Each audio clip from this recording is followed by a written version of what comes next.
আসসালামু আলাইকুম এভরিওয়ান, কি অবস্থা সবার? আশা করি অনেক সবাই ভালো আছেন।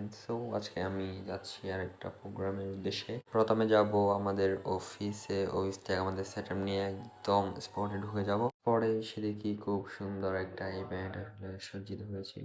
জানি না আজকে প্রোগ্রামে কিরকম প্যারা খেতে হয়, আমরা অনেক তাড়াতাড়ি চলে আসছিলাম কারণ এটা একটা লগ্ন ছিল। আর এখানে সাউন্ড, লাইট, ইভেন্ট, দেন ওরা সব নিজেদের মতো প্রস্তুতি নিচ্ছিল করার জন্য। আমরাও আমাদের মতো প্রস্তুতি নেওয়া শেষে কিছুক্ষণ স্পটটা এদিক ওদিক ঘুরে দেখলাম, বেশ ভালোই ছিল ক্লাবটা। দেন কিছুক্ষণ বসে আমাদের সিনেমাটিক ভাই তার কাজ শুরু করলো, তার জন্য খুব সুন্দর সুন্দর কয়েকটা ক্লিপ নিচ্ছিল। ইভেন জীবনে যদি আসলে কোনো কিছু করতে হয় তাহলে জীবনের প্রতিটা সময়কে কাজে লাগাতে হবে খুব দারুণভাবে। কোনো সময় আসলে বসে থাকা যাবে না, কারণ জীবনের প্রতিটা সময় অনেক মূল্যবান। টাকা ইনকাম করতে হবে, পরিবারকে সময় দিতে হবে, আসলে অনেক কাজ, দায়িত্ব।